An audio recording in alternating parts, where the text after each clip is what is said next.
Pronto, podemos. Porque aí, Pois é, hoje é o nosso último encontro e eu vou trazer umas ideias ainda a partir do Freud, mas que são bem abertas assim para discussão, né? Diferente de falar de um texto específico como um mal-estar e tal, onde tem.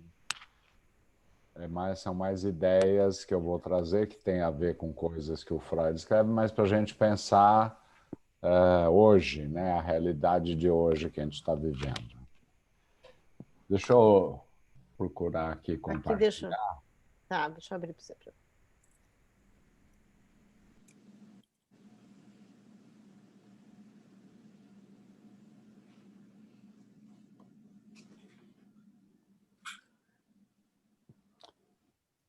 Então, na verdade, essas ideias vêm muito um dos aspectos foi um texto que eu escrevi, não sei se vocês conhecem, a FEBRAPSE, Federação Brasileira, né, de Psicanálise. Ela publica textos assinados de diferentes analistas da FEBRAPSE sobre os temas atuais e, obviamente, pega muito a questão da pandemia e da política, né, no Brasil, mas não só, tem temas como racismo, como outros temas. E eu, logo no início, na semana anterior ao segundo turno das eleições presidenciais, né, eu escrevi um texto que se chamava, que foi um pouco o nome que eu dei a essa aula, que seria Psicanálise, Formação de Massa e Democracia. Isso foi antes do segundo turno, foi publicado na semana anterior. Esses textos são publicados nas redes sociais e enviados por e-mails para os membros também. Mas todo mundo tem acesso no Facebook, Instagram, não sei se tem Twitter também. Enfim, onde havia uma preocupação, né, em todo aquele clima daquele momento, com essa onda de ódio e violência que a gente estava vivendo no Brasil, quase, né, num clima muito difícil. Então, eu peguei algumas ideias do Freud e vou trazer um pouco aqui para vocês, mais algumas coisas que eu acrescentei. Começando inicialmente por essa afirmação do Freud, que é do Psicologia das Massas e da Análise do Eu, 1921, né? Antes até do Mal-Estar, em que ele mostra essa questão de que a psicologia individual e a social, para ele, não se opõem. E aí ele diz, na medida em que a vida psíquica do ser individual, na vida psíquica do ser individual, o outro é, via de regra, considerado enquanto modelo, objeto, auxiliador e adversário. E, portanto, a psicologia individual é também, desde o início, uma psicologia social. Então, esse é um postulado assim, de partida dele importante, né? A psicanálise... Deixa eu fazer uma pergunta. As nossas carinhas estão fazendo com que eu não consiga ler até o final o texto. As de vocês também ou não? Pega um pedaço, mas tudo bem, gente. Mas Elô, se você pegar na barrinha preta e correr com ela pela tela, você pode jogar lá embaixo. Ah, tá. Ótimo. E ficam todas embaixo. Tá. Enfim. Pronto, obrigada, desculpa. Outra ideia importante, que a gente sabe que a psicanálise ela provocou uma ferida no amor próprio do homem, né, ao mostrar que o eu não era quem dominava na própria casa dele, diz o Freud, né? E, com isso, a questão da alteridade, como também do diferente, faz parte dessa essência do ser humano. Isso tem a ver com questões que a psicanálise abordou, mas não só a psicanálise, né? Um outro interno, né, constituído pelo nosso inconsciente e nosso corpo, que também é um outro para nós, né, e um outro externo semelhante, o ser humano semelhante. O Freud usa uma expressão em alemão, mas o semelhante acho que fica bom. Ele vai conceber, então, a ideia, nesse texto, né, da formação de massa, que vai poder aparecer em diferentes formas e durações em diferentes tipos de grupo humano. Ele vai analisar um pouco o exército, a igreja, mas ele dá uma dimensão a essa formação de massa extremamente dinâmica, e não é uma coisa nem pode ser passageira, pode ser e diferentes grupos. Ocorreria um fenômeno que a gente pode entender talvez como um fenômeno grupal, não sei, que ele chama de formação de massa.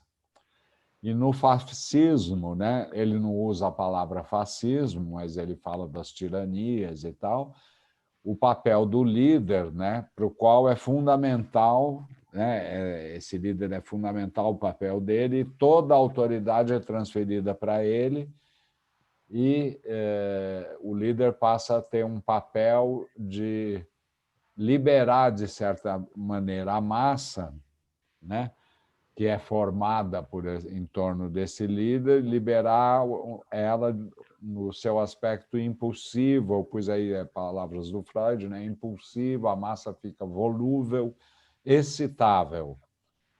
E Freud vai, então, enumerar algumas características da formação de massa.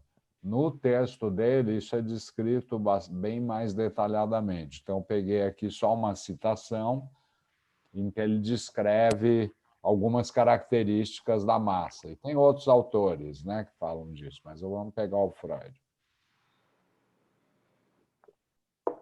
Então, ele diz: a massa não tolera qualquer demora entre seu desejo e sua realização.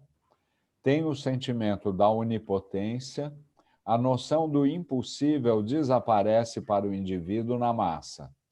A massa é extraordinariamente crédula e influenciável, é acrítica. Pensa em imagens que evocam umas às outras associativamente e não tem sua coincidência com a realidade por uma instância razoável ou da razão.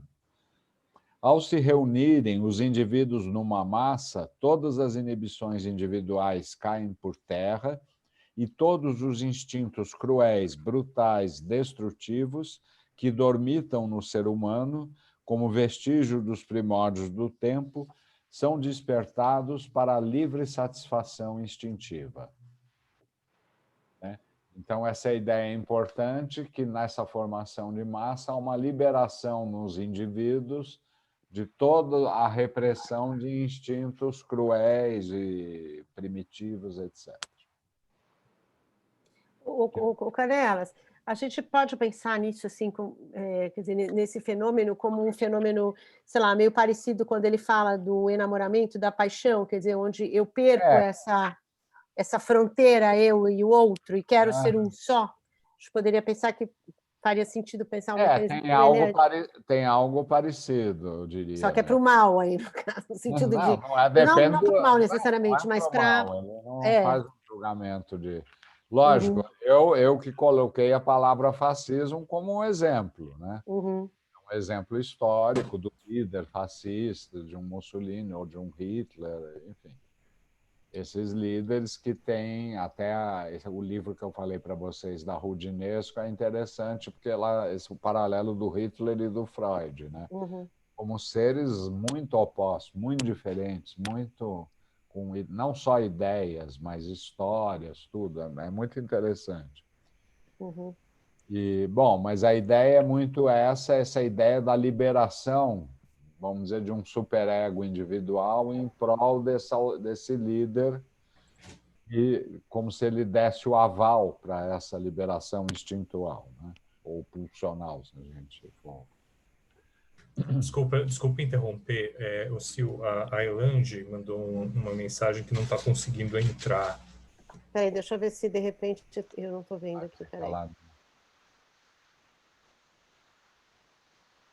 Pronto, erro meu aqui, eu tirei a buzininha lá. Pronto.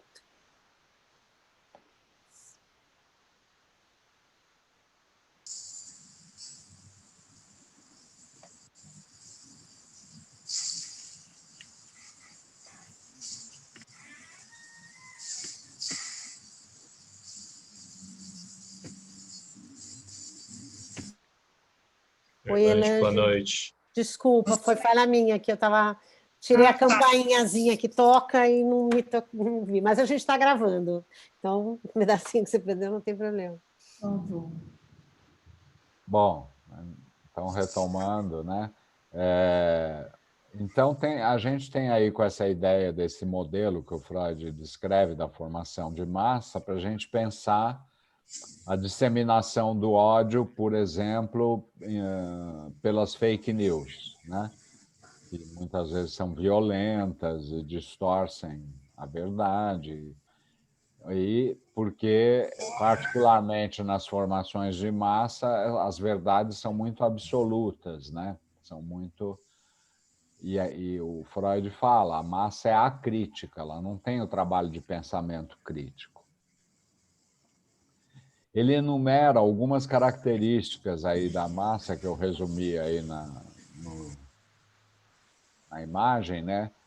Primeiro que o indivíduo na formação de massa ele não vai conseguir justamente ter esse trabalho de pensamento crítico. E a gente viu isso nas eleições, né, no Brasil, com esse papel, não só no Brasil, nos Estados Unidos também, né? Aliás, eu antes de entrar hoje, eu assisti um documentário espetacular tem uma TV europeia franco-alemã, Arte. Era um documentário sobre sobre a América pré-eleições. Muito bom. Assim, de uma violência extrema, da desigualdade, de questões muito radicais, muito violentas. Enfim, mas e todo esse papel também das redes sociais, né? Eles mostravam, por exemplo, uma influencer loira, linda, de olhos azuis, americana, que pró-Trump, que é branca radical, e ao mesmo tempo mostrava uma negra que distribui comida na pandemia para os bairros periféricos de Chicago. Aí você começa a ver, você vê que é bem parecido, tem muitas coisas parecidas e que é um fenômeno talvez mais mundializado do que a gente imagina, né? E pensando Como nessa te coisa chama? Desculpa, fala. Desculpa, Silvia, fala, Não. pode falar. Eu queria saber como é que chama o documentário. Ixi, não sei. Não vai lembrar. É o fim do sonho americano, interrogado. Tá. Tem em alemão e em francês, mas talvez tenha traduzido, não sei. Eu acho que a TV tem, se você pode ter assinatura, então deve ter pelo menos legendado. Mas não, só é uma parte aí, mas muito esse clima, né, como esse ciberespaço, esse espaço virtual, as redes sociais, toda essa tecnologia serve e facilita, de certa maneira, não sei se é verdadeira essa ideia, mas eu acho que tem um pouco a ver, facilita que esses grupos façam essas formações de massa. Desculpa, não, eu ia falar sobre isso, né? A rede social, quando ela estabelece um algoritmo, ela faz você ver mais do mesmo muito mais vezes, né? Então, essa redução dessa capacidade crítica baixa muito mais, porque você não vê, você não compara praticamente nada, e você fica vendo a mesma coisa o tempo todo. É quase como um bombardeio de um tipo de ideia, né? E acho que tem esse aspecto e tem a própria característica da mídia utilizada, que é imagem, vídeo. É muito diferente, por exemplo, há 50 anos atrás, você ia ler as coisas nas revistas, nos jornais. Os textos eram longos, te exigiam um certo esforço intelectual mínimo. E aí não, aí funciona totalmente diferente, funciona por um aspecto ligado muito à imagem, essa instantaneidade, né? Que as características desse espaço virtual também. Acho que tem algo ao mesmo, e o poder de ligar, de comunicar, conectar as pessoas, né? Lógico. Mas, enfim, a ideia um pouco de que isso tudo favoreceria, né? Eu coloquei também aliado a um baixo nível educacional, mas também aí entra toda a discussão de que educação, das políticas públicas educacionais, bom, todo um capítulo enorme, né? Mas, enfim, Isso, principalmente, eu acho que se tem um baixo nível educacional, vai favorecer um fracasso desse trabalho do pensamento crítico, né? Que o Freud considera importante e que não funcionaria nessas formações de massa. Por quê? Porque esse mundo virtual é um mundo que é real, né? Porque todos nós estamos aqui nele agora, ele é real, embora virtual, e é um mundo em que as questões da temporalidade e da espacialidade são muito diferentes, né? Da realidade, por exemplo, a gente vê muito isso, acho que é até um tema, né, que tem sido conversado na discussão sobre os atendimentos virtuais, por exemplo, ou outras atividades, né? Acho que... Mas, bom, não vou entrar por aí, vamos ficar mais nessa questão do social e do político mesmo. Bom, esse trabalho do pensamento, ele se faz numa temporalidade, no sentido de uma duração, né? Ele tem uma duração. Ele é feito, o Freud vai falar, com pequenas quantidades de energia, né? E ele é muito diferente das concepções passionais. Aí entra o amor passional, talvez, nas quais o afeto de ódio, ou de um amor passional, né, se for o caso, eles vão trabalhar com grandes quantidades de energia que vão conduzir o pensamento. Então, tem aqui a ideia de um trabalho do pensamento, né? E de um não trabalho do pensamento, que seria um pensamento influenciado por esse excesso de energia, que é o afeto, né? São afetos de ódio, de amor, enfim. Na clínica, né, isso, para trazer uma imagem da clínica, né, corresponde a uma oposição entre uma clínica da neurose de transferência, que seria uma clínica que teria o modelo do desejo, né, e uma clínica da necessidade, onde não é o desejo, mas é a necessidade que domina, que é mais ancorada no real do corpo e das sensações, que tem muito a ver com a nossa contemporaneidade. Acabamos de dizer que... Não sei se a gente vê mais, se não se via antes, mas, de qualquer jeito, a maioria dos analistas falam de uma clínica onde é mais raro você ver a questão da neurose, que é a questão inicial, que Freud aborda. Eu não entendi. O que se vê, então, Canela, se não se vê a neurose? Seria do campo psicossomático, algo desse tipo? Assim, Campo não? psicossomático, narcísico, borderline. É uma clínica onde justamente há uma dificuldade desse trabalho do pensamento. Por isso que eu trouxe essa ideia, né? Mas isso é uma maneira de ver, né? Nem todos os analistas pensam assim. Mas, enfim, eu falaria aí de uma clínica da necessidade, que é diferente do desejo, né? O Lacan faz claramente essa diferença, né? Que tem a ver, na minha visão, com um ponto de vista mais econômico, na clínica, do que a clínica do desejo, onde, do ponto de vista econômico, você vai ter fantasias, enfim, a linguagem, um aspecto aí. Desculpa, Canelas. Onde que o Lacan fala disso? O Lacan diferencia desejo de necessidade. Quando ele fala em vários seminários. Por exemplo, ele fala que na clínica do desejo, na questão do desejo, você fala em frustração. E na questão da necessidade, ele usa a palavra privação, justamente para mostrar que na questão do desejo está imerso. Bom, no caso dele, vai falar da linguagem, do significante, mas a gente pode falar da fantasia, da dimensão inconsciente, mais que o Freud descreve, mais próximo.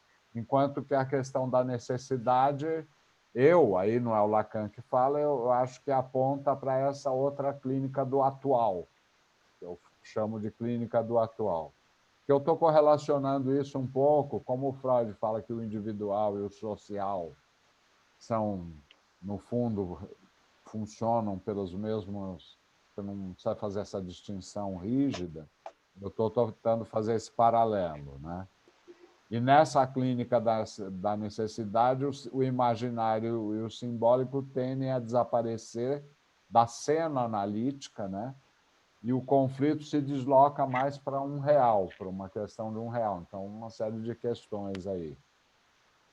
São pacientes, por exemplo, onde a passagem ao ato é importante, a resposta imediata é importante, que é um trabalho, a meu ver, mais difícil para o analista, porque o analista é convocado a atuar nessa clínica. Mas, enfim, não é, o meu objetivo não é tanto discutir essa clínica, é mais ilustrar fazendo esse paralelo, né? A privação do objeto real da necessidade, né, leva à morte, né? Obviamente, se você não come, você morre.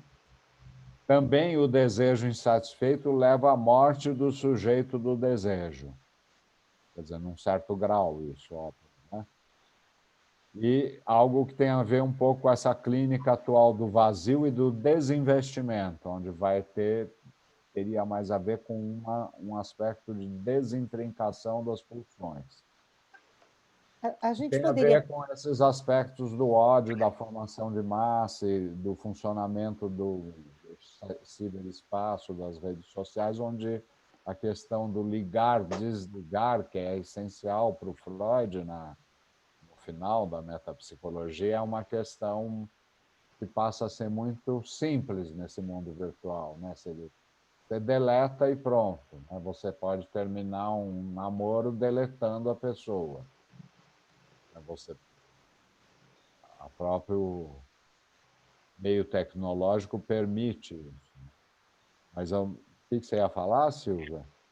Eu estava pensando, né, que nessa ideia do tipo das patologias que vão surgindo, né, a partir vamos dizer, desse mal-estar permanente. Então, o que eu estava falando, você fala dessa privação, né, dessas patologias que ficam nesse campo, que se manifestam nesse campo da necessidade do real. Fiquei pensando em quadros, por exemplo, como esses distúrbios alimentares graves, por exemplo, uma anorexia grave, né, que tem algo que vai para a privação do corpo, né, Sim. como parte do sintoma. Na anorexia, a meu ver, vai para um ataque ao corpo. Corpo, é. E é interessante que a anorexia é muito mais frequente em meninas do que em meninos.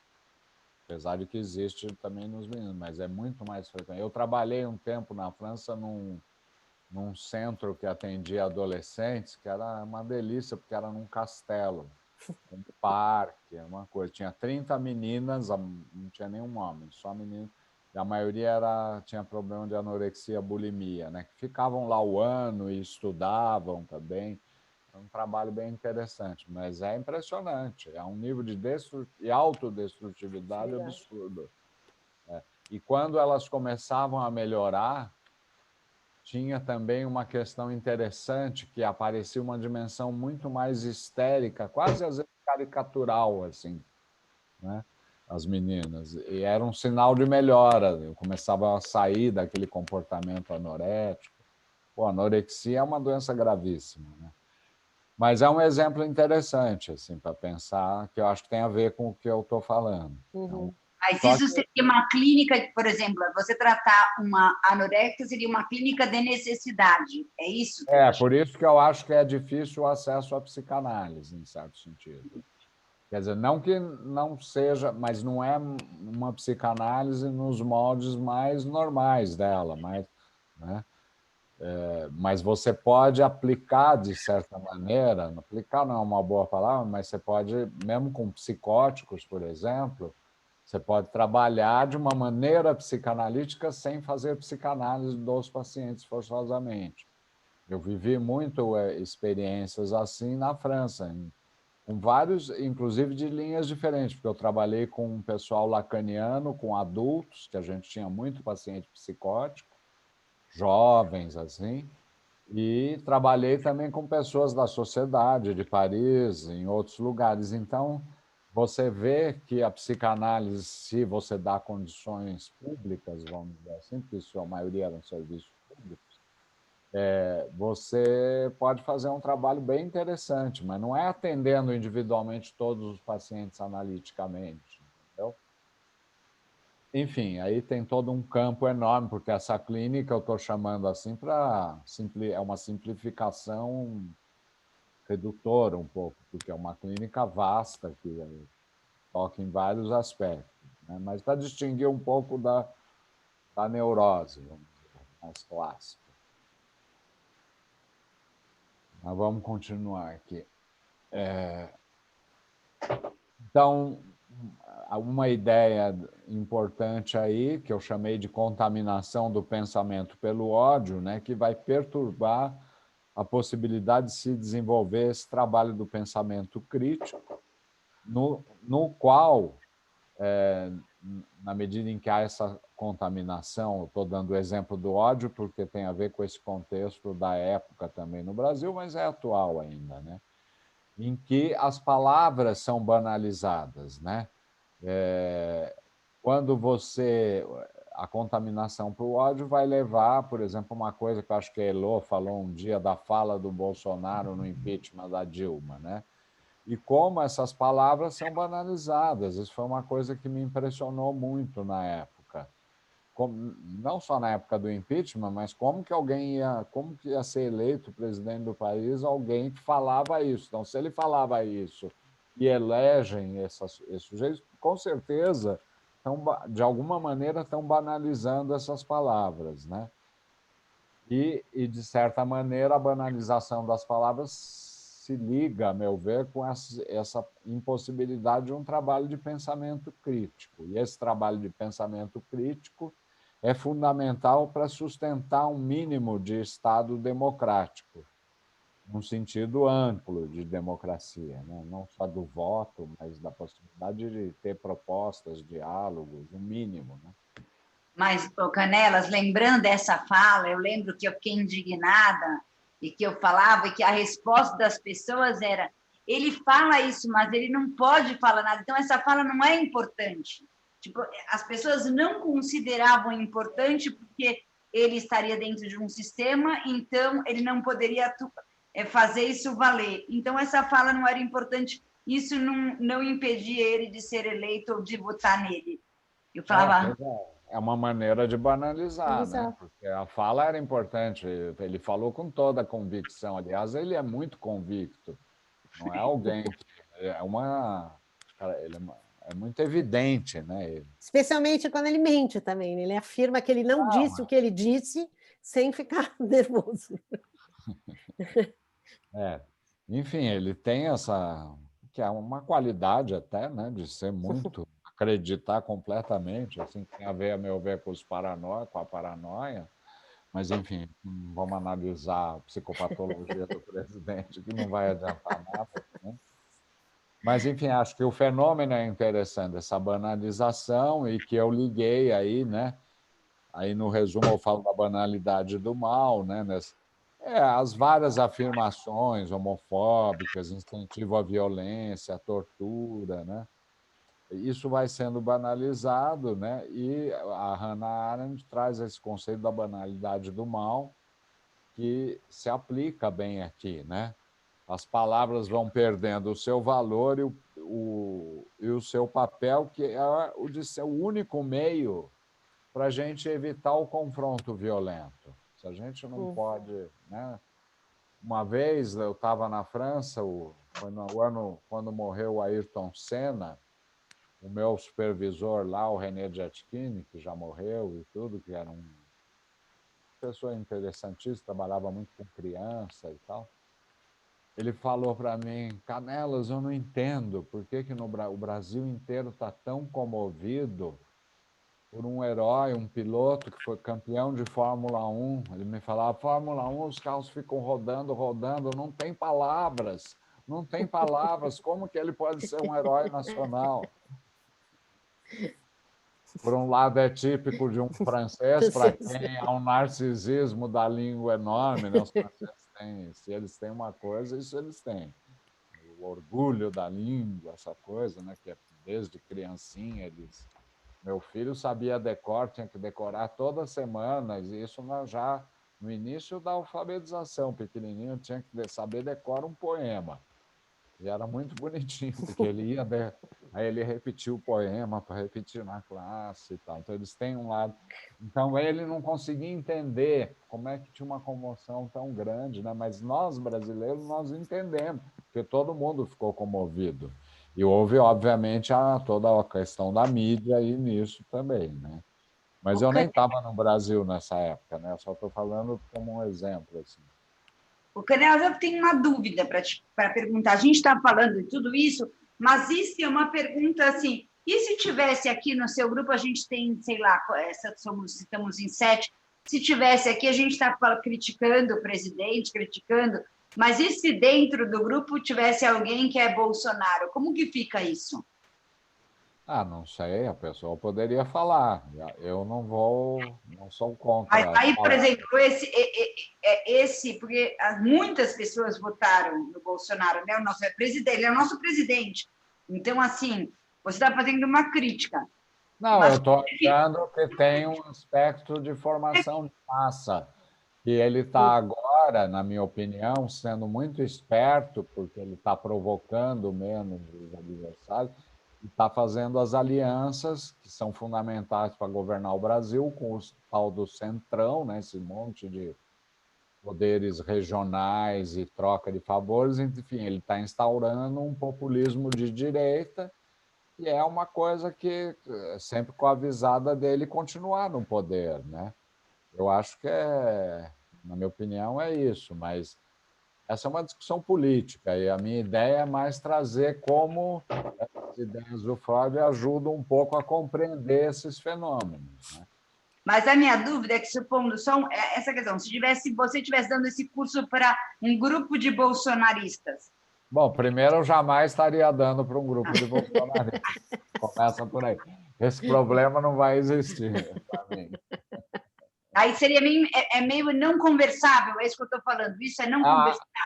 Não, é conversável até um certo ponto, não sei o que eles iam falar, né? Mas eu não...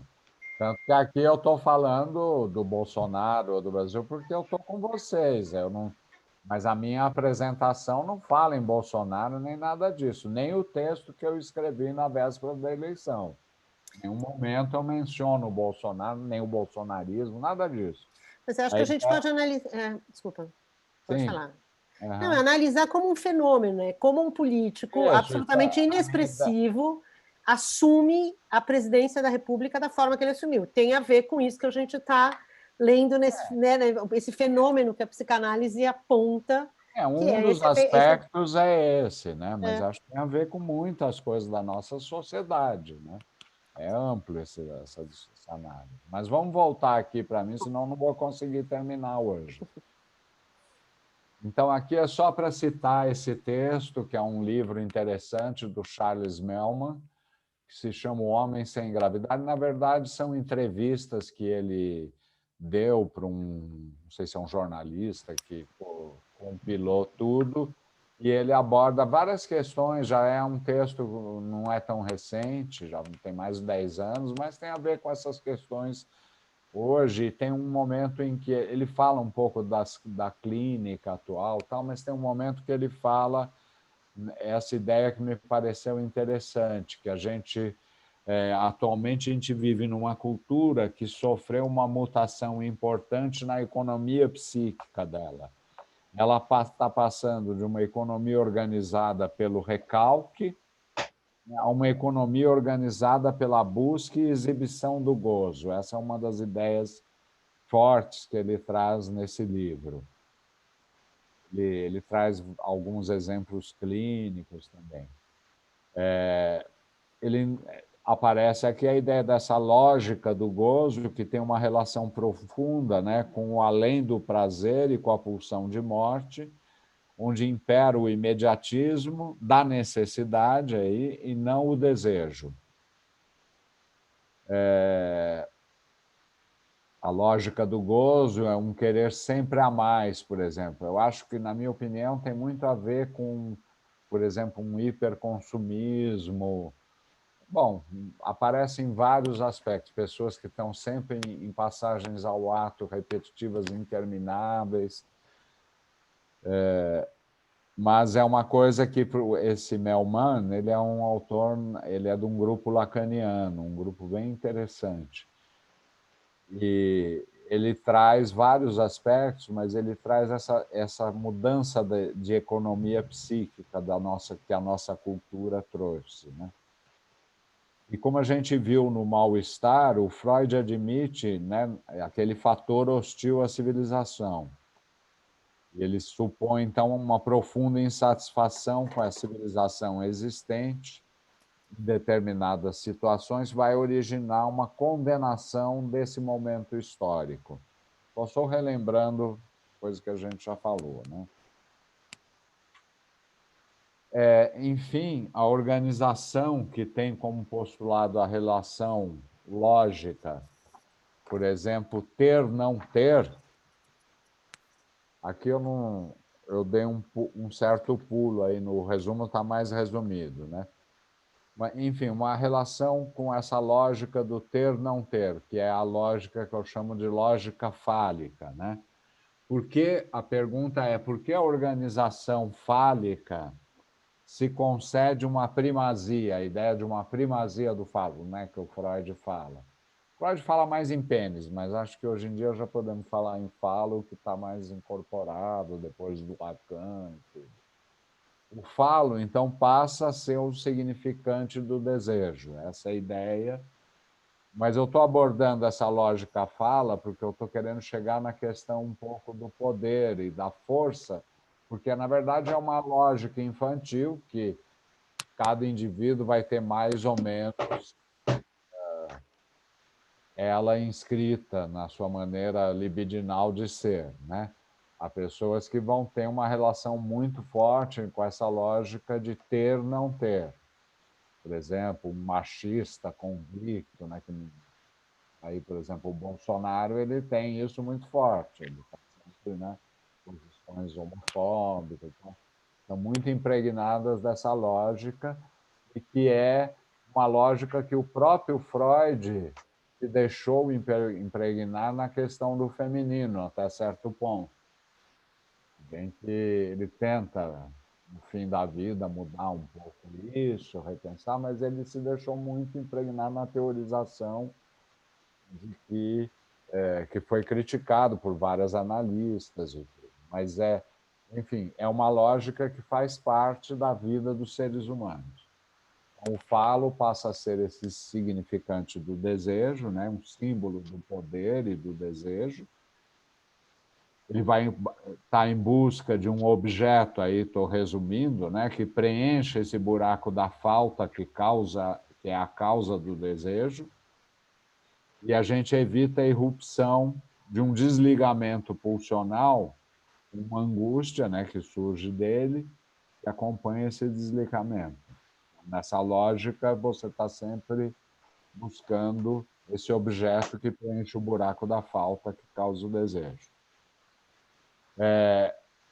Isso é uma boa maneira, uma maneira eficaz de lidar com a nossa castração e a nossa finitude, por exemplo. Talvez por isso a gente possa afirmar que a teoria da primazia do falo, aí eu cito esse autor francês, Jacques André, essa teoria, talvez a gente possa dizer isso, preside a organização das formas sociais, estrutura, além disso, nossa relação com o poder, e submete a si o curso de muitas vidas de homens ou de mulheres. Mas a ideia dele é que essa teoria tem uma premência muito forte, por exemplo, na vida social e política dos povos, vamos dizer assim. A lógica fala, ela tende a apagar a alteridade, reduzindo tudo ao mesmo, né? Quer a gente o tenha ou não. Por exemplo, a relação perversa com o dinheiro na nossa sociedade atual, né? Funciona muito nessa lógica do ter, não ter. Muitas coisas, né, na história e tal.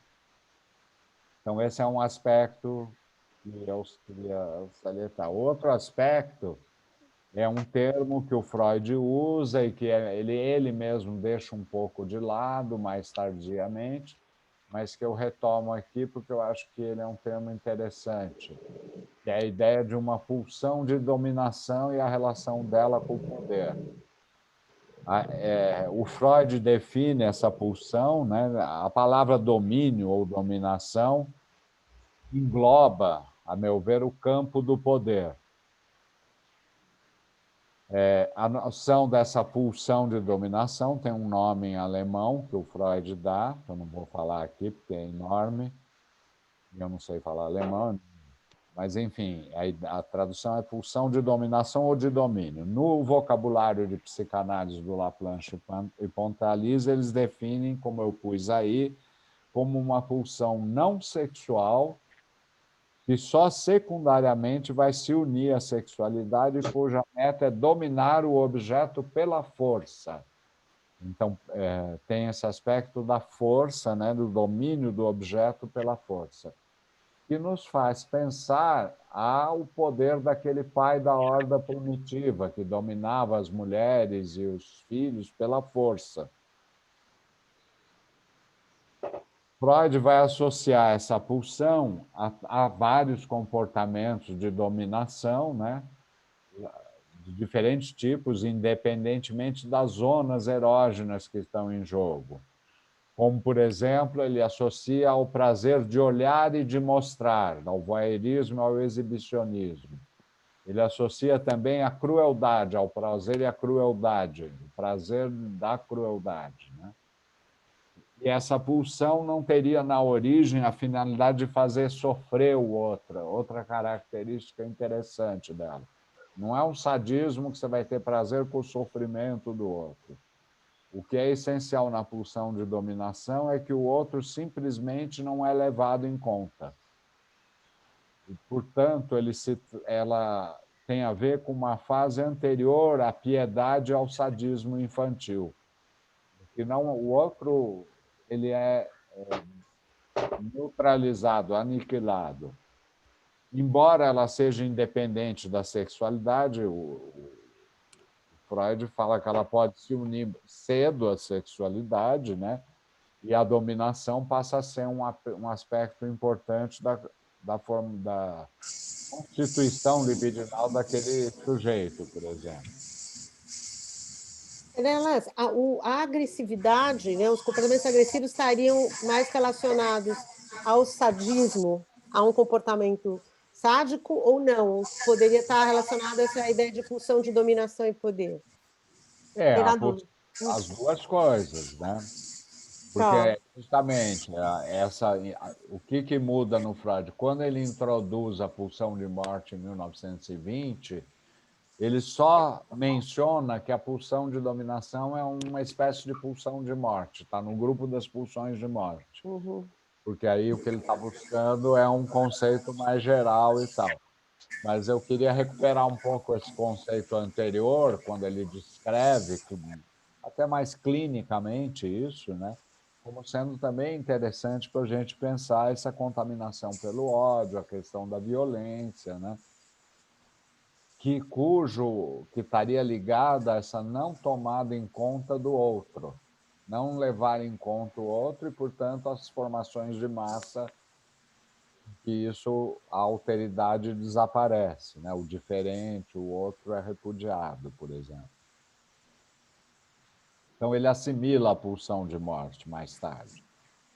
E o domínio a ser estabelecido sobre o objeto não é mais ligado a uma pulsão específica, aí mais tardiamente, né?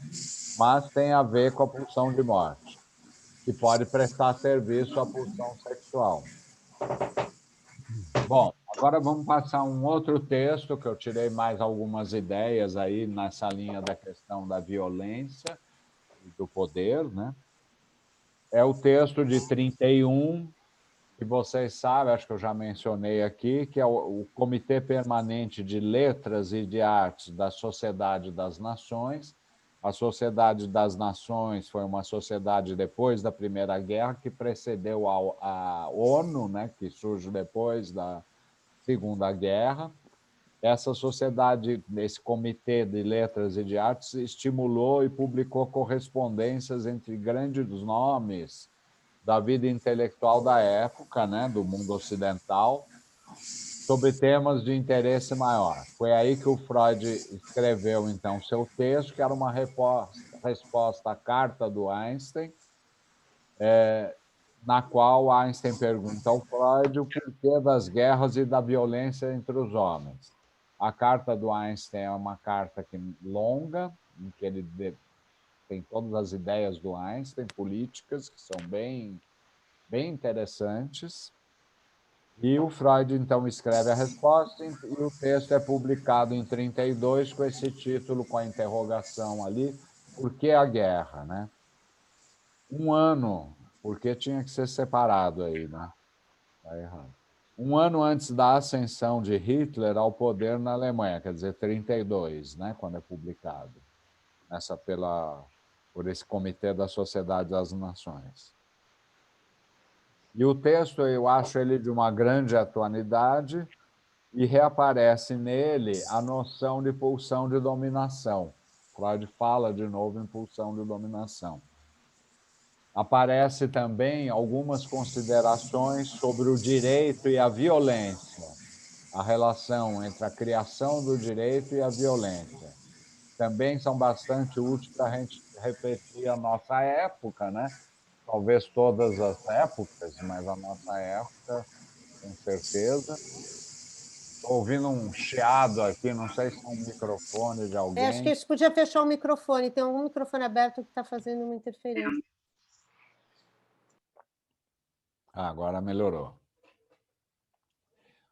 Bom, então vamos lá. Qual é a questão do Einstein? Existe um meio de liberar os homens da fatalidade da guerra? Ele vê, o Einstein, a causa dos fracassos dos esforços para se criar uma instituição acima dos Estados nacionais, né? E dessa maneira evitar a guerra, porque existem forças, aí o Einstein está dizendo, né? Não está aí no meu resumo, existem forças psicológicas que paralisam esses esforços de se criar uma sociedade acima das nações, né? Que evitasse as guerras. E o Einstein vai mais longe, ele vai relacionar essas forças com a necessidade do poder político da camada dominante de um Estado. Então, é a elite dominante que vai impedir essa possibilidade para o Einstein. Ele aponta, então, para a existência de uma minoria que domina o poder e que detém os meios de comunicação e que vai influenciar a maioria, que vai aceitar a guerra e muitas outras coisas ruins, diz o Einstein. Para o Einstein, existe no ser humano, essa é uma ideia interessante do Einstein, uma necessidade de odiar e de aniquilar, uma necessidade, não um desejo, né? Que pode se tornar uma psicose de massa, trazendo muitos danos para a sociedade humana, né? E, enfim, no final da carta, ele escreve, então, a questão aí, né? Haveria uma maneira de dirigir o desenvolvimento psíquico dos homens, de modo que eles sejam mais capazes de resistência diante das psicoses de ódio e de aniquilamento, né? Obviamente, o nazismo estava quase no poder, né? E o antissemitismo, tudo isso. E o Einstein estava convivendo com todas essas questões. Bom, aí alguns tópicos da resposta do Freud que são interessantes para a gente discutir aqui. Primeiro deles é isso que eu chamei de relação direito-poder, né? Freud, o Einstein vai falar em poder, e o Freud diz de cara que ele prefere substituir a palavra poder pela palavra violência, porque ele considera que a palavra violência é mais crua e dura e que tem mais a ver com a realidade, na opinião dele, que a palavra poder. Ele vai salientar o papel da violência na resolução dos conflitos entre os homens, né? Então, ele segue, então, a construção do Freud, vai seguir sobre a origem dessas relações, né? Essa citação aí, que retoma os temas que a gente já sabe que ele caros a ele, né? Inicialmente, numa pequena horda humana, era a maior força muscular que decidia a quem alguma coisa deveria pertencer, ou de quem deveria se executar à vontade. A força muscular aumentou e logo foi substituída pela utilização de utensílios. Surgem, então, as armas, né? Que já mostram que a superioridade da mente começa a tomar o lugar da força muscular. Da violência inicial, vai surgir, então, o direito. Então, o direito, a lei, surge da violência. Não haveria direito se não houvesse a violência. Para Freud, isso vai surgir, a ideia forte é dessa união dos fracos contra um forte, né?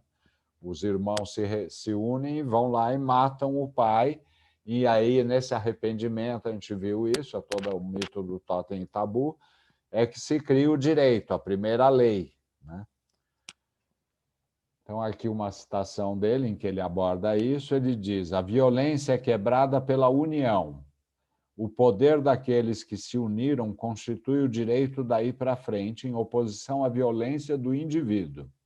Vemos que o direito é o poder de uma comunidade, mas continua sendo sempre a violência que impõe o direito. Agora da comunidade, não mais do indivíduo. Para que o direito se firme naquela comunidade, é preciso que a união seja estável e permanente. Com o reconhecimento de tal comunidade de interesse, se instauram laços de sentimentos, sentimentos comunitários que são sua verdadeira força. O indivíduo, então, nessa comunidade fictícia de Freud, né, vai precisar renunciar a parte de sua força, como violência, né, que seria violência, para que uma vida em comum possa se desenrolar com uma certa segurança. No entanto, como tem no seio da comunidade de indivíduos, vai dizer o Freud, né, você vai ter indivíduos com diferentes poderes, né, uns com mais, outros com menos. O direito da comunidade vai expressar essas relações desiguais de poder, né? E ele vai, aí tem essa frase dele: as leis serão feitas para e pelos dominantes, concedendo poucos direitos aos submetidos. Então, outra citação aqui, que ele vai dizer que uma comunidade assim formada corre dois riscos. O primeiro é que hajam tentativas individuais nos senhores de se alçar acima das restrições válidas para todos, logo para vir do reino do direito para o da violência, a ditadura, por exemplo.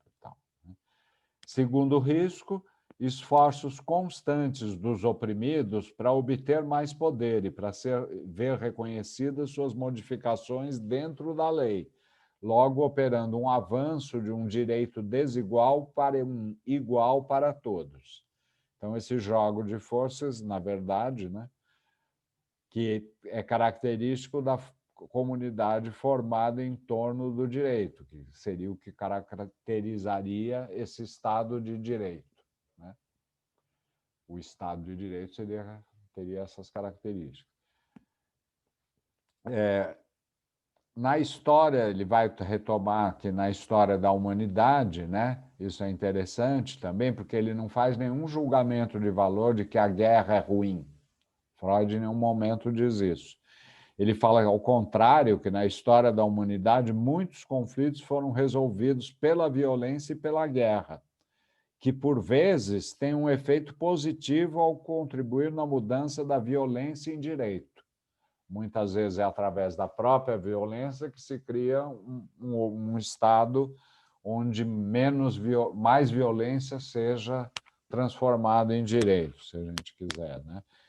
O que mantém a comunidade coesa é a imposição pela violência e os laços de sentimentos, que é um outro aspecto que eu não vou desenvolver, mas que é fundamental, que é um capítulo do Psicologia das Massas, que são as identificações, né?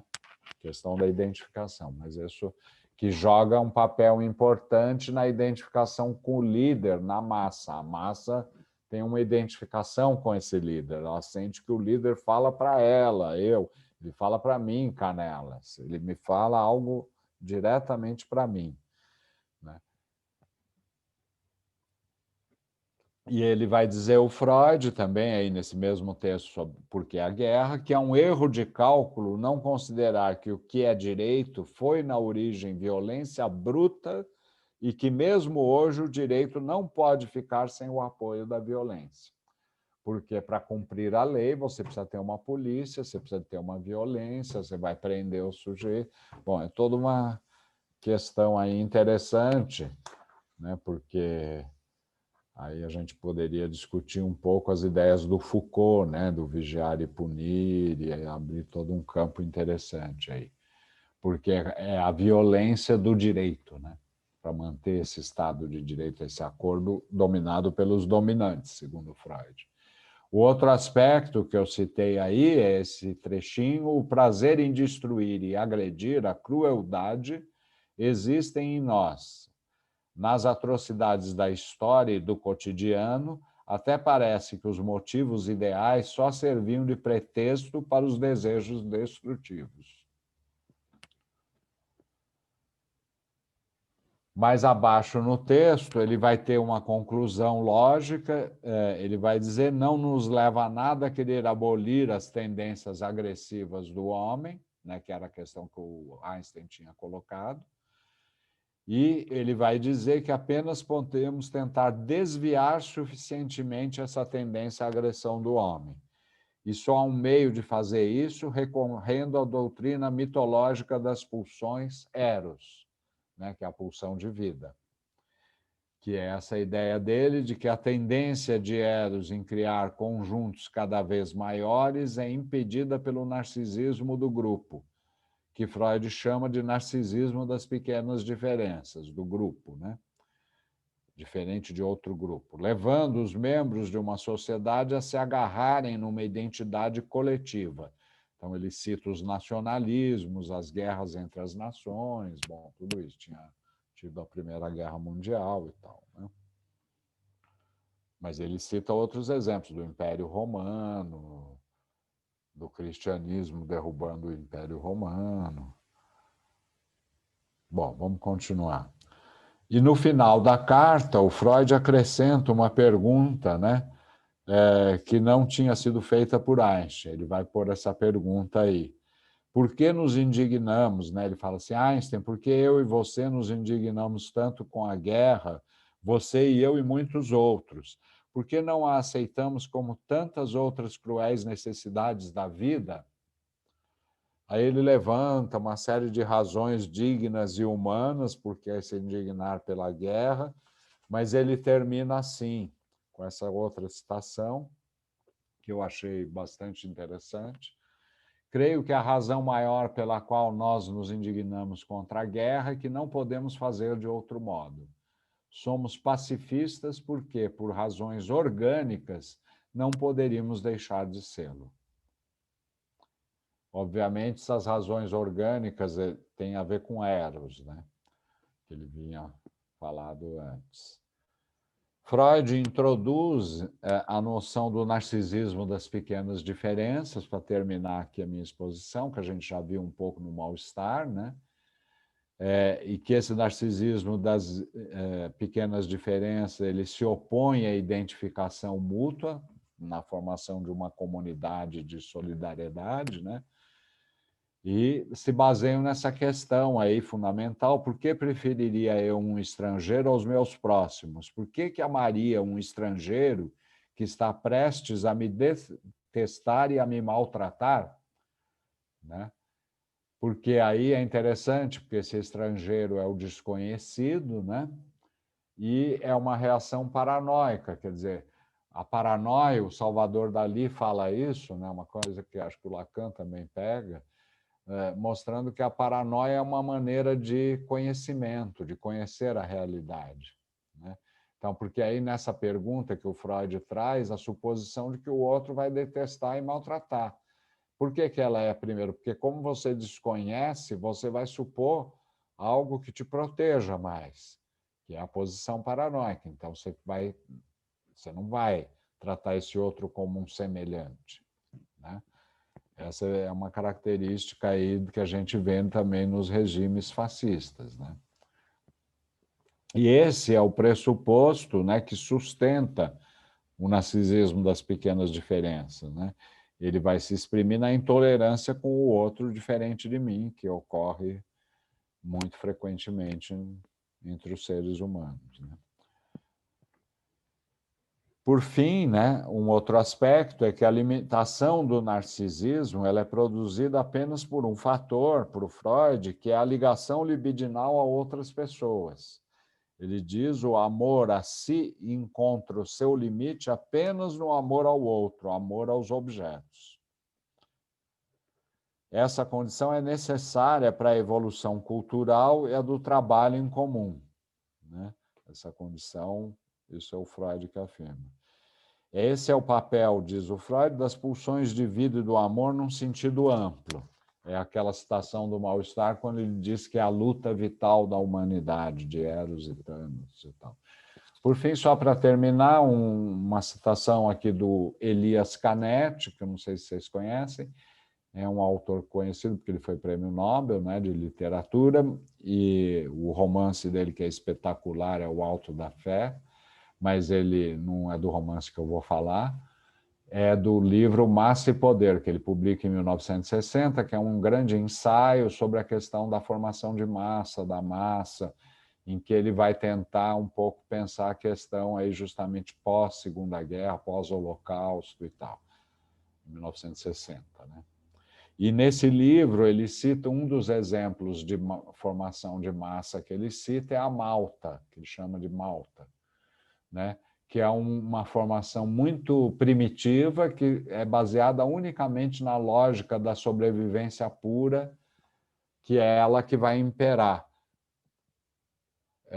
Tem um autor americano que tem um livro muito bom que tem a ver com esse tema aí da lógica da sobrevivência pura.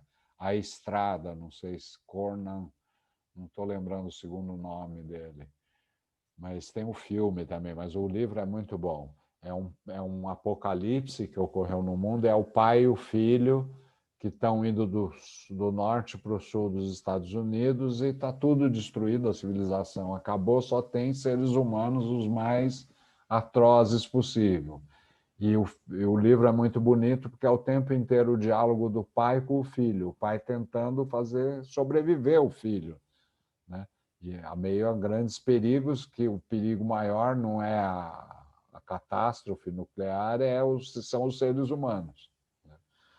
É muito bonito esse livro, toca um pouco nessas questões. E eu acho que vai ser sempre... E aí tem uma... Quando ele se refere a essa malta, né? O Canetti tem essa citação que eu gosto muito, que reflete com o funcionamento dessa massa, que é a malta, que é o momento do sobreviver, é o momento do poder. O horror ante a visão da morte desfaz-se em satisfação pelo fato de não se ser o morto. Este jaz, ao passo que o sobrevivente permanece em pé. A forma mais baixa do sobreviver é o matar. É matar o outro para sobreviver, né? E, por fim, quer dizer, a ideia também, um pouco dessa minha exposição, é de que é sempre necessário um grande esforço daqueles que acreditam nas pulsões de vida, na tolerância, na ideia de uma democracia, mesmo que seja utópica, para lutarmos contra as tendências maléficas da alma humana, né, porque elas estão aí, né, e sempre estarão. E cito para terminar esse poema de Schiller aqui, que o Freud cita, né, nesse texto do Por que a Guerra. Que se alegre aquele que respira no alto, na rosa e a luz, porque embaixo é o horror. E o homem não deve tentar os deuses, nem nunca, para um sempre nunca, desejar ver o que, deixa eu achar aqui, desejar, sempre nunca desejar ver, tá aí o que eles é outro verso. O que eles se dignam cobrir de noite de terror. É isso, gente. A ideia era A ideia era essa, foi meio longo, né, para variar. Falei demais.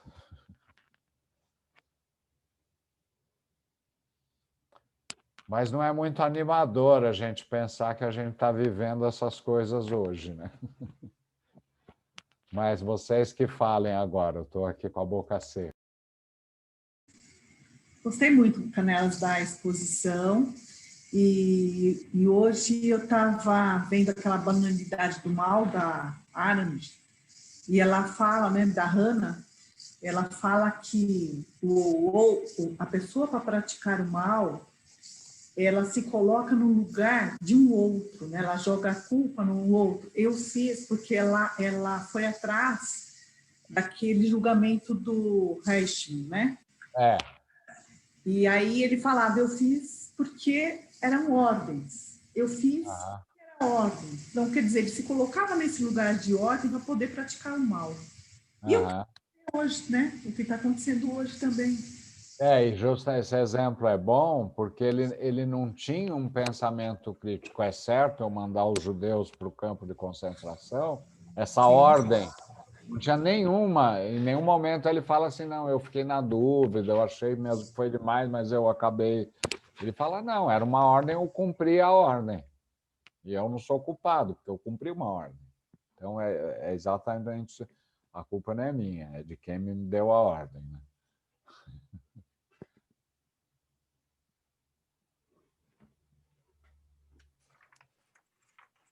Esse eu que desaparece, né? Deixa quando você fala dessa coisa do pensamento crítico, é exatamente isso, né? Quer dizer, não tenho, não, eu me diluí nisso que é o movimento da massa. Uhum. E isso me autoriza a qualquer coisa. Eu fiquei pensando, você estava falando dessa questão da limitação desse narcisismo, né? Dos grupos, como o que limita o narcisismo é essa ligação libidinal, né? Aquilo que pode combater esse narcisismo, pensando Pequenas diferenças, né? Assim, das pequenas diferenças. Isso, pensando um pouco no que a gente vive, né? Na nossa... não é contemporâneo, né? Há quem diga desse narcisismo exacerbado, né? Essa coisa que está na tela, que é bem o mito do Narciso, né? Mesmo assim, eu me vejo e me fascino com quem eu sou, com o que eu sou, com a imagem que eu tenho. Eu fiquei pensando na dificuldade, né? Eu estava vendo teve uma série que a Sociedade de Psicanálise fez sobre o mal-estar, né? E que tem várias falas, né? Falando um pouco dessa dificuldade na constituição dessas relações, das relações afetivas, né? Dos laços afetivos, dessa coisa que é muito rápida, né? Que não se sustenta. É quase como se a gente pudesse dizer que tem uma preponderância desse narcisismo sobre essa possibilidade dessa ligação com o outro, né? Com o amor pelo outro. Não se sustenta, tamanho esse predomínio desse narcisismo. Você acha que faz sentido isso? Faz, porque o narcisismo tem a ver com a imagem, com o imaginário, né? Ele tem muito a ver com isso. A ideia da criança que vê a imagem e tem uma jubilação de ter uma primeira concepção pela fala da mãe que esse é você, Joãozinho, né? Então, a imagem é central. E é verdade, é um problema, vamos dizer, que a nossa sociedade, a imagem tomou um lugar muito importante, né? Um espaço muito importante. Não sei se um lugar, mas um espaço. E agora, com essa pandemia, que a gente está limitado, não pode se aglomerar, se abraçar, eu acho que ficou pior ainda a situação, né? Não sei, eu sinto assim, pelo menos. Eu me sinto muito... A imagem... Não diria que atrapalha o atendimento, mas empobrece o atendimento e dificulta, porque você não tem outros canais perceptivos, fica muito na imagem ou no som, né? No som também, a imagem e o som, né? Tem pacientes de análise que não querem que a imagem. Eu acho até melhor, eu sinto que eu tenho uma escuta melhor, mais próxima do que seria a escuta no divã, no consultório. Enquanto com a imagem, mesmo no consultório face a face, é mais difícil de lidar. né? Na França a gente tinha muito essa questão, o pessoal, pelo menos lá da sociedade, de avaliar se o paciente, se você iria ver ele em terapia face a face ou em análise no divã e tal, né? E muitas vezes se optava por ver o paciente em face a face, por uma série de razões bem estabelecidas, bem justificáveis, mas sem dúvida, como dizia o Fedidá, que dizia isso, é uma psicoterapia complicada, é uma psicanálise complicada. A psicoterapia é uma psicanálise mais complicada. É um pouco isso, né? E é também porque o analista fica muito pego na questão da imagem, o próprio paciente, né?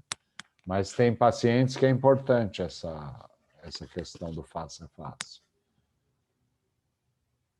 Por exemplo, o pessoal que trabalha muito com psicossomática, lá da Escola Psicossomática de Paris, eles não atendem no divã.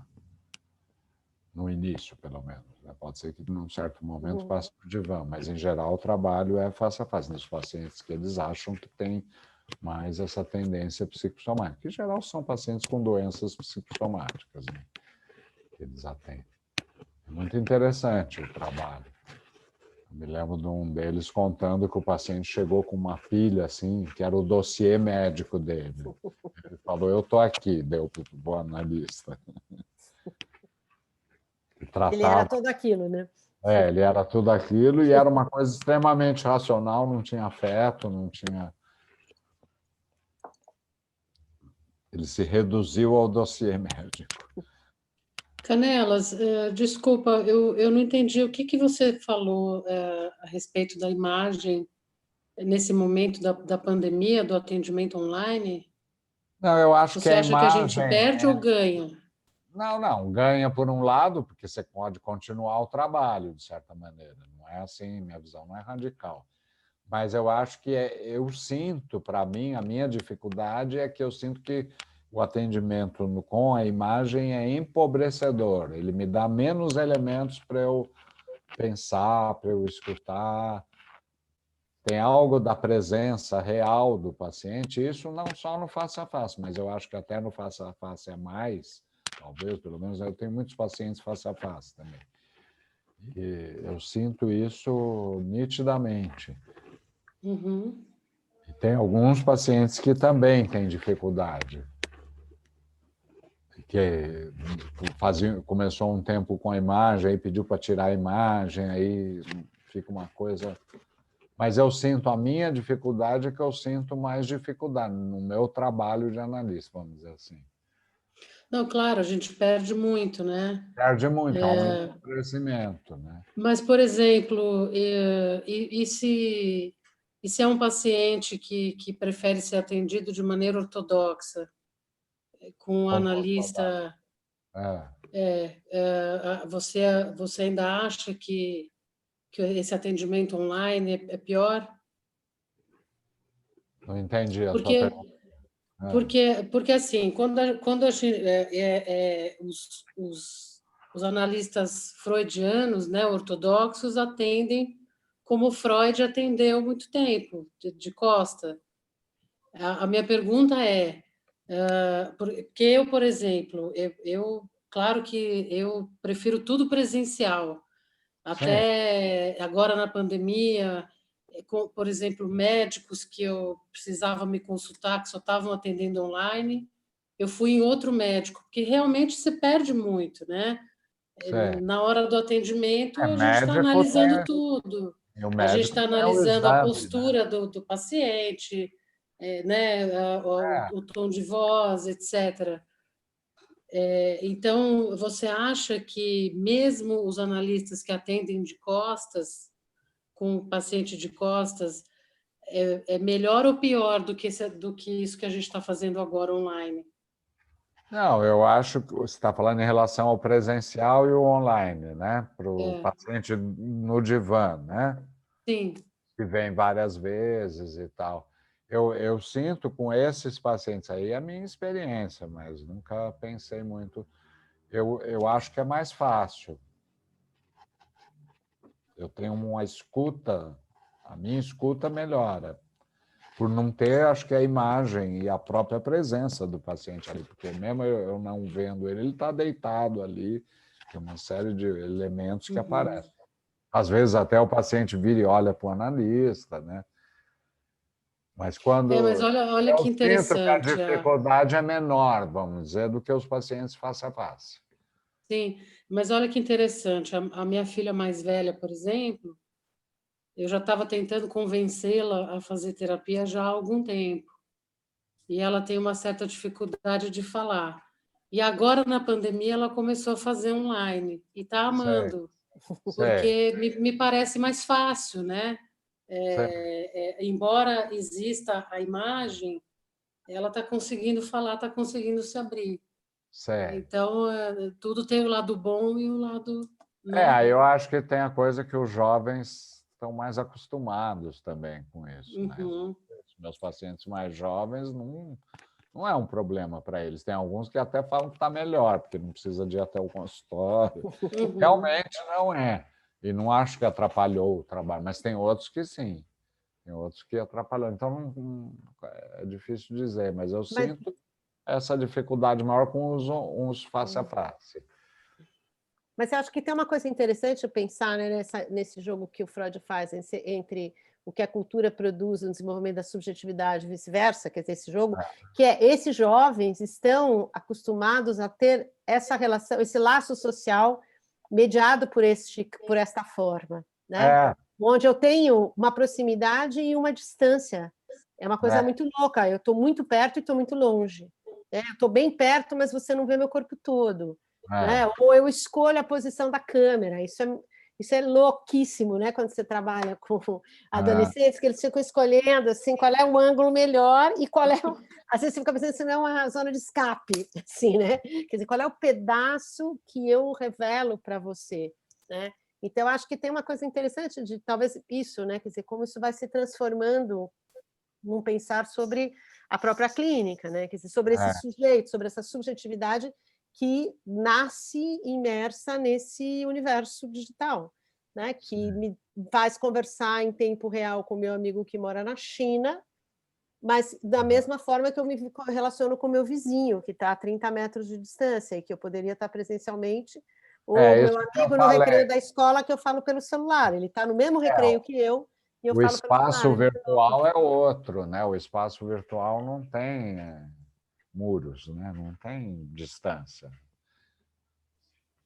Ao mesmo tempo que tem, né? Ao mesmo tempo que me protege não sinto nem o calor do teu corpo, né? Não, tem, mas na realidade do virtual não tem, do que aparece. Talvez um dia você vai ter um virtual tão desenvolvido que você vai sentir o cheiro, que você vai sentir, sei lá, né? Mas como ele é atualmente, é verdade. Não, é interessante isso. Tem essas histórias de também muita gente que começa a namorar virtualmente, né? Para mim é muito diferente do que eu vivi. O cara entra numa rede de namoro, e aí arruma um namorado, aí marca.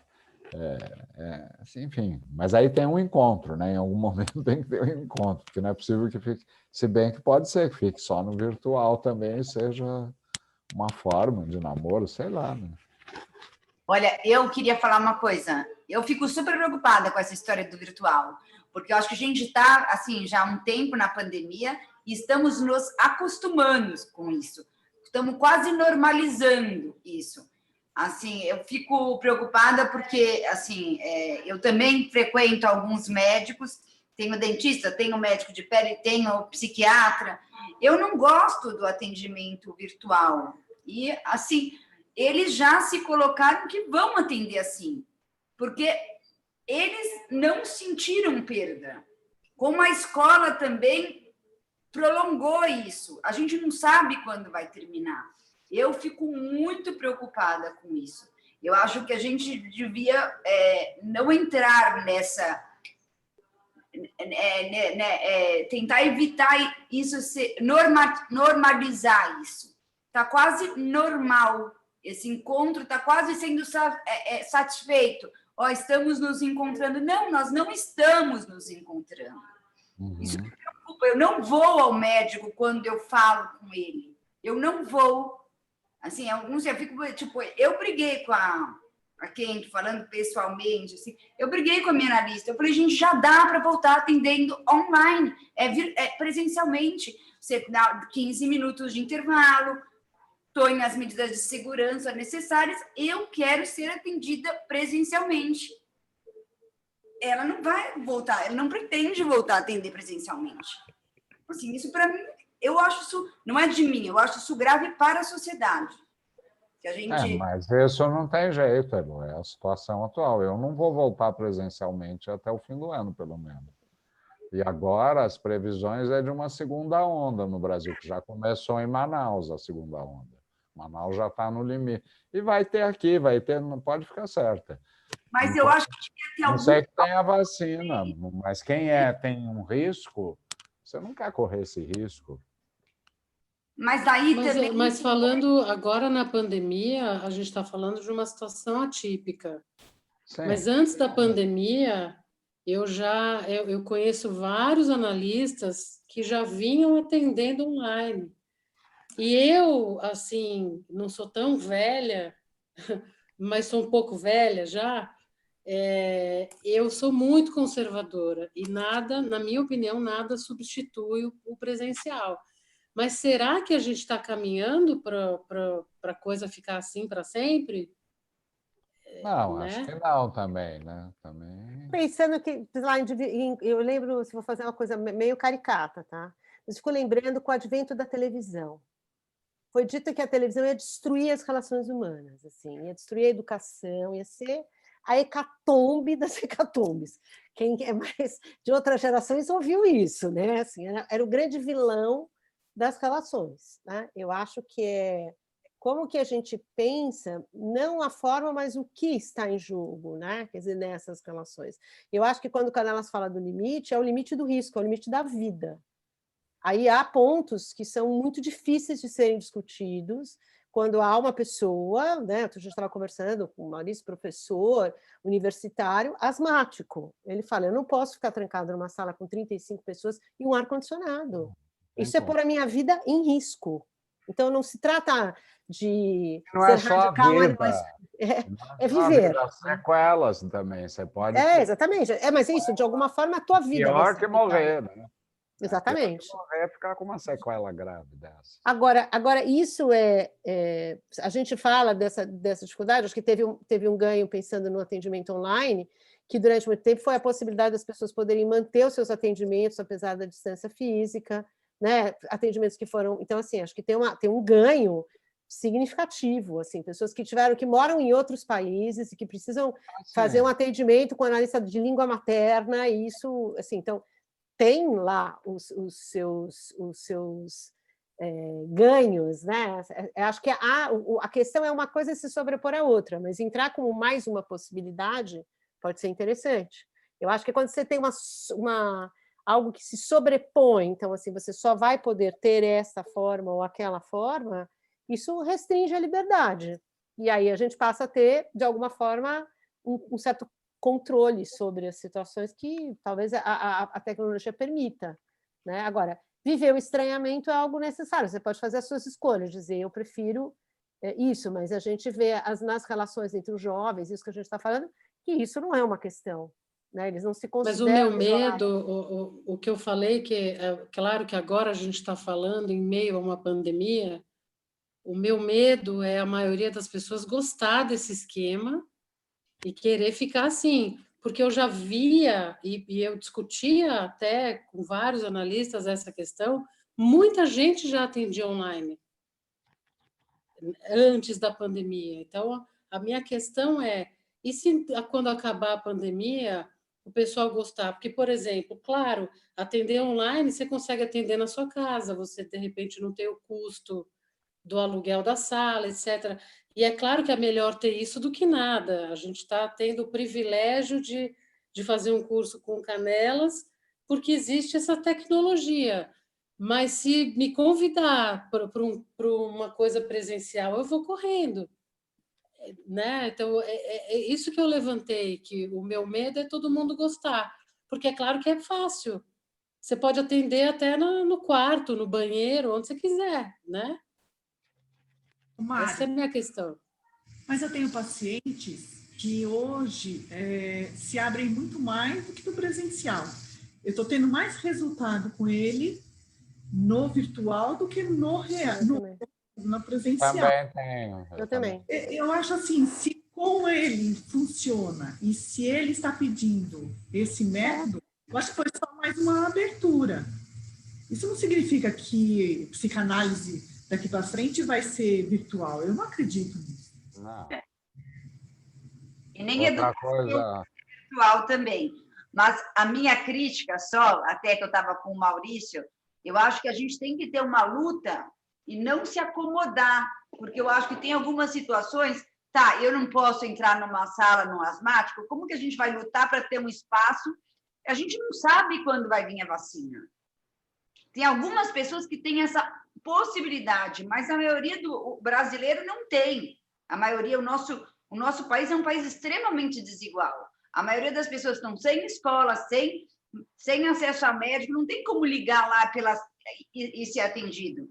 Então, eu acho que existe uma luta que é, olha, gente, vamos tentar, como categoria de médico, como categoria de psicanalista, tentar se organizar, porque a gente não sabe quando essa pandemia vai terminar, se vai vir uma segunda onda, uma terceira onda, para atender aquelas pessoas que não têm esse recurso, ou que mesmo têm esse recurso e não gostam dele. Eu não gosto dele, eu estou aqui, acho ótimo, mas, assim, se eu estou em situações, eu não gosto. Então, assim, tá, vamos garantir uma segurança, vamos tentar coletivamente, eu acho o coletivo muito importante nessa hora.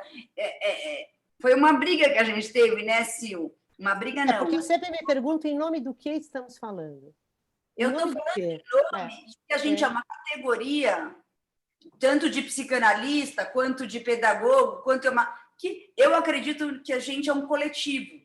Como o coletivo das massas, que o Freud colocou, pode fazer mal, a gente junto pode lutar por alguma coisa, se unir em prol. Se eu ficar assim, olha, tá, isso eu vou me proteger porque eu sou asmático, tá, eu posso lutar por uma outra coisa. Vamos junto mudar essa universidade e tornar ela possível de receber esses alunos e eu poder dar aula dentro da sala de aula, que é o meu trabalho. Meu trabalho é presencial. Eu estou vivendo numa situação atípica. Eu não vou fazer isso, isso está normal para mim, assim está. Não, vamos lutar por uma mudança. Vamos fazer com que essa universidade, Mackenzie, que paga uma fortuna, AC Mackenzie, GV, que é o que o Maurício dê aula, tenha, o professor possa, sim, se sentir, sem a vacina, se sentir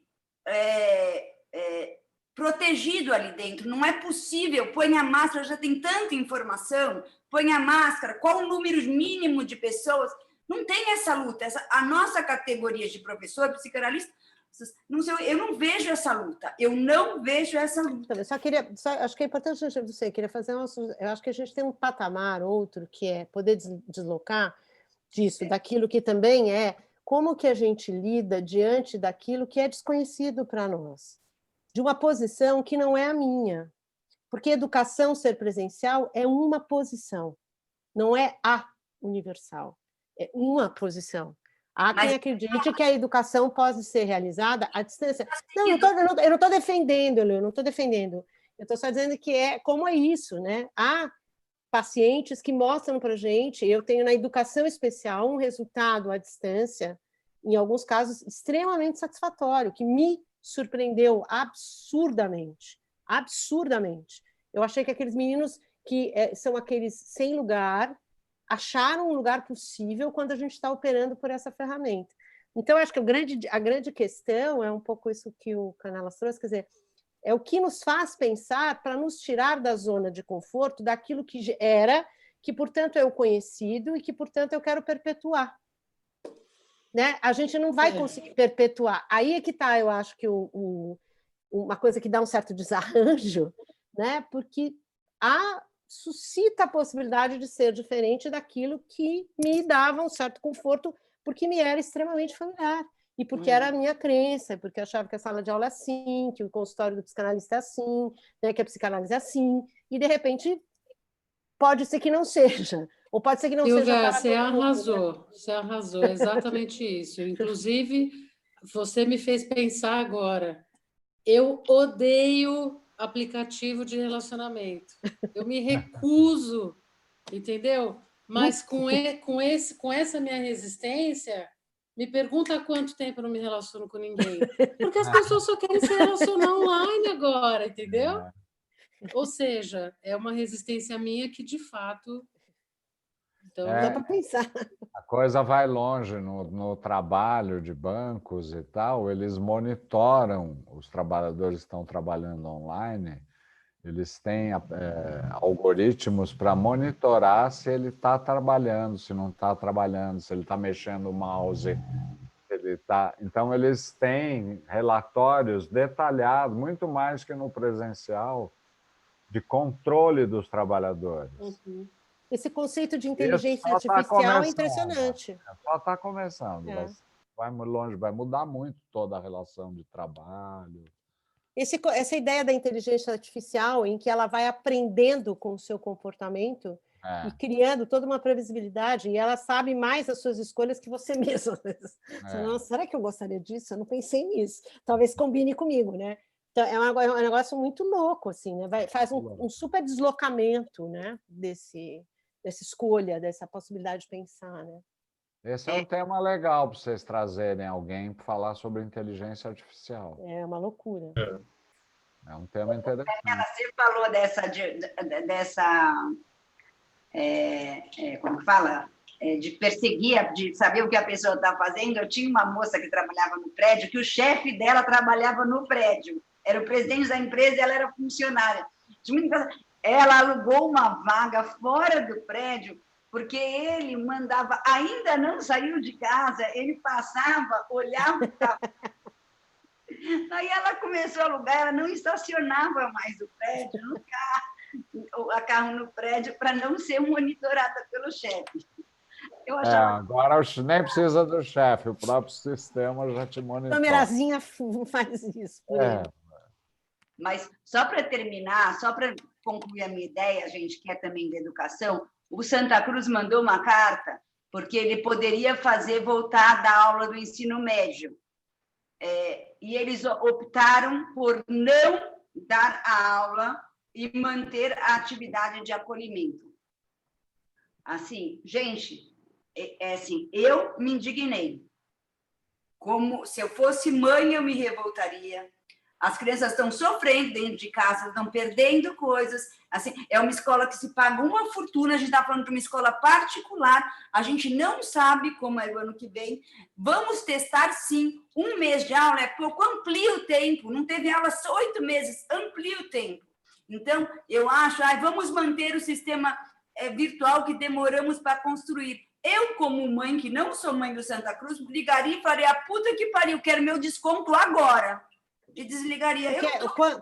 Elô, desculpa, eu vou ter que marcar território. Quantas horas menos o professor trabalhou para você querer desconto na mensalidade? Por favor, eu queria que afirmassem isso. Afirmem isso. Digam que os professores estão trabalhando menos para justificar a escola ganhar menos. Desculpa, gente. Eu vou me retirar da discussão, não falarei mais nada, mas eu fico... Assim, Fátima, queria te ouvir. Mas, assim, quem da educação trabalhou 1 minuto a menos para justificar um desconto? Não só da educação, em geral, né? Não tem nada a ver com dinheiro. Talvez com dinheiro não tenha a ver. Mas a Secretaria da Saúde, o prefeito autorizou a volta às aulas. Os alunos estão sofrendo. Heloísa, quando você fica indignada, eu acho que tem uma consideração enorme aí de inúmeros aspectos. Primeiro, estamos tentando nos resguardar há meses. Por que, de repente, pode todo mundo sair? Qual que é o seguinte? Eu questiono Da onde sai a ideia que agora pode? Eu acho muito estranho. E da onde que prefeito você... Bom, acabamos de ouvir 4 aulas sobre todas essas questões, tá? A massa que fica a crítica. Se você vai obedecer um prefeito, cadê cadê a crítica? Outra, o coletivo. O coletivo não é uno. O coletivo é multi. O coletivo é cheio. Você pode estar insatisfeita, mas isto, os professores, aí o que a Silvia estava falando, na educação, o que as pessoas trabalham é insano. Eu concordo, Fátima. Então, eu não concordo, mas eu acho que o sistema de ensino não coloca o dinheiro. É fundamental pelo ensino presencial. Essa luta pela volta. Heloísa, as crianças que... o ensino presencial, ele não é fantástico, ele não é belíssimo. Nós aqui, todos que trabalhamos com educação, você, a Carla, a Silvia, eu, a gente trabalha exatamente com as crianças que não se adaptam bem. E é um ensino presencial que funciona há um tempão, que tem um monte de esquema. Não existe esse uno. Então,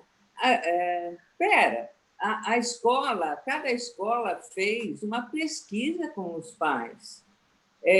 Não foi à toa que resolveram não ter aula ou ter aula. A Silvia já falou hoje, fez perguntas para a gente da rede pública. As pessoas não sabem responder, porque não tem bola de cristal. O que vai acontecer a semana que vem? O Canelas acabou de falar, Manaus já está voltando à segunda onda. Está cheio de gente dentro da UTI. Fátima, se você me permite fazer uma observação, a escola das minhas filhas é opcional. Eles voltaram à aula presencial, mas as aulas... Eu mandei elas para a escola, até porque eu não tenho controle, porque eu tenho guarda compartilhada. Então, o pai também mandou. Mas eu confesso, eu preferia não mandar. Porque eu sou grupo de risco duplamente. Eu sou diabética e asmática. Eu estou apavorada. Porque eu falei, elas vão trazer esse vírus para dentro de casa em algum momento. Então, nesse ponto, eu discordo da Elô. Eu não mandaria, né? Eu acho que assim, a gente já está com o nosso... Né, a gente passou o nosso tempo, mas eu acho que é super interessante isso, porque eu acho que a gente não podia falar em mal-estar, né, na civilização e passar assim como se a pandemia não estivesse acontecendo. Porque ela é um tapa na cara, né? Ela vem questionar todo esse suposto processo civilizatório, tudo aquilo que o Paulo falou nisso, esse cientificismo que atravessava o discurso, né, contemporâneo. A gente vê talvez possa questionar milhões de coisas, né, com relação a isso, a essa diferença entre desejo e necessidade, né? Esse mundo contemporâneo, quando você fala dessa clínica da necessidade, que é talvez uma patologia contemporânea que seja essa impossibilidade de simbolização, né? Quando vem para a necessidade, é uma pobreza de simbolização, e aí como esses discursos, né? Esse discurso fascista, quer dizer, esse discurso que move a massa, tenta preencher alguma coisa nesse campo do vazio, né? Dessa simbolização. Há algo que vai me tirar desta condição renis mortal, né? E que fica mais acentuado, acho que nesse campo, quando a gente está nesse confronto com um vírus, né? Eu acho que quem fica reforçando o convite que ela fez no começo, quem puder, porque acho que é muito interessante o depoimento que o fotógrafo e o escritor dão, que é deles circularem na comunidade de São Mateus com um jaleco branco, né? E essa experiência que eles têm de estarem ali diante de algo que, assim, que não tem cérebro, entendeu? É um inimigo sem cérebro. é um inimigo ali que bagunça tudo isso, né? Então, acho que tem uma coisa desse texto do Freud que é muito atual, né? Numa certa medida. Quer dizer, o que é isso que é da natureza, não da necessidade, mas da pulsão, do instinto, né? De algo que é para além da mera necessidade, que está no ser humano, que está nessa dificuldade do encontro com a diferença, com aquilo que rompe com as zonas de conforto, com aquilo que é conhecido, que é do campo do familiar, né? Então, acho que não dava para a gente ia cair nisso em algum momento. A gente até que foi bem disciplinado, a gente caiu só no último. Eu até quero pedir desculpa, pessoal. Eu também sou professora, não estou desdenhando o trabalho dos professores, mas é que realmente talvez seja uma frustração muito grande. A minha mais velha voltou todos os dias, ela está assim, no ensino médio, que eu também sou contra privilegiar, porque está privilegiando o vestibular. Mas eu não sei, eu senti uma falta de uma organização pensando no coletivo mais ampla, mas não é que eu não vejo que trabalhou, o professor trabalhou pra caramba, eu tenho absoluta certeza disso. Mas eu queria realmente que a gente tentasse voltar o quanto, eu não sei, desculpa, eu só queria pedir desculpa que eu não quis ofender ninguém e nem dizer que o trabalho do professor não tem valor nesse momento da pandemia. Você fala que queria que acontecesse, né? Eu quero voltar, eu quero voltar. Eu quero normalidade! Eu conheci! Eu quero sair da tela. Eu odeio. Namorar virtualmente é mais fácil do que viver virtualmente. Talvez, também. Você queria falar alguma coisa? Você abriu o microfone, não? Não, tô acompanhando a discussão, muito bom. Pablo, fala, por favor. Sem determinação. Não, eu pergunto o que Freud diria nessa conversa. Mal ele podia imaginar, né? Bom, ele não viveu nem a Segunda Guerra, né? Morreu antes. Essa carta foi trocada entre Einstein e Freud antes da Segunda Guerra, e o Einstein queria que não existisse. Como é que a gente pode fazer para não ter guerra? Foi uma coisa, né? Que e a resposta dele é muito boa, né? Porque o que ele diz é: considerando que somos orgânicos, nós não temos nenhuma outra opção a não ser pacifista. Não é um grande mérito defender a paz, não é um grande mérito defender o quê? Defender a civilização, defender o que a gente já conhece. E o que o Freud diz é que pode defender, é humano, é orgânico. Para além do orgânico, existe o inorgânico, contra o qual a gente faz o que dá. O problema é o narcisismo, né? A gente gostaria que a gente pudesse fazer mais do que a gente pode, de fato. E a gente queria que todo mundo quisesse a mesma coisa. Volta e meia. Melhor ainda, se todo mundo quiser a mesma coisa, melhor ainda. A gente conhecer o outro de que o que eu quero é o bom. Não, assim, o outro só vale a pena se ele for igual a mim, né? Igual. Esse é o slogan que a gente vive hoje, e aí ficou difícil viver, né? Porque é isso, o outro vai ser alguma coisinha possivelmente diferente. Mas se o Freud estivesse aqui com relação ao bem e o mal e a questão das guerras, eu diria para ele: meu querido Freud, eu amo você, mas se o mundo fosse liderado por mulheres, não estaria essa merda que está. Desculpa, falei. Se você lê o Mal-Estar, na parte 4, especialmente, você quer matar o Freud, né? Ele reduz a mulher a a mosca do cocô do cavalo do bandido.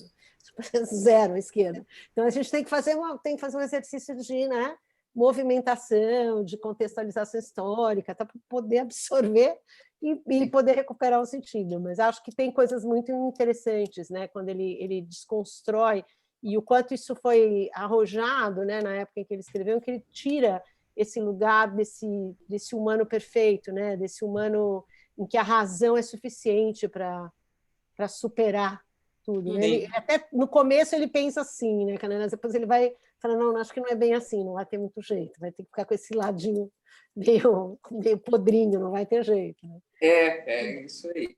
É Eu muito vou dar legal. uma dica de filme, já que eu falei, eu vou dar uma dica de filme que eu assisti essa semana.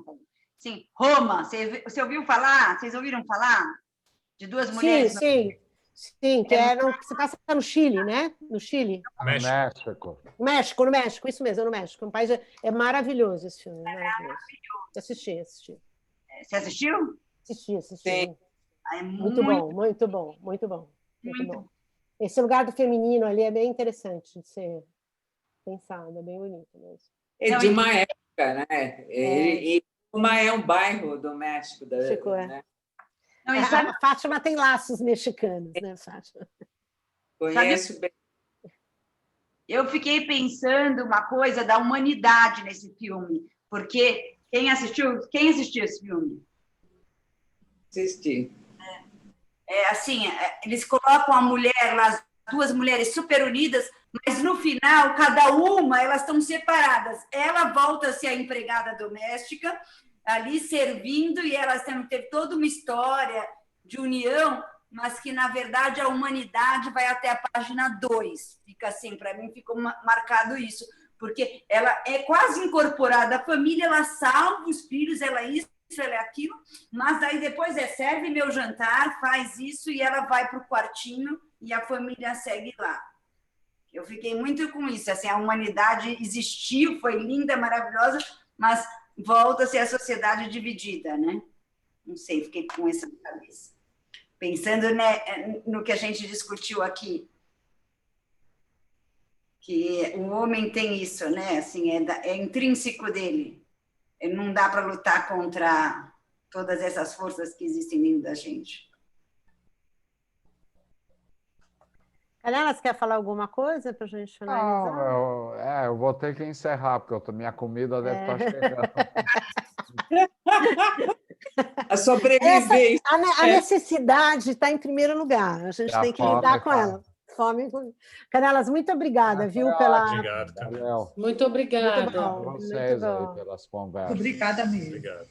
Gente, muito bom ter vocês conosco. Obrigada, gente. Foi muito bom. Gravar e mandar para vocês aí, para quem quiser rever.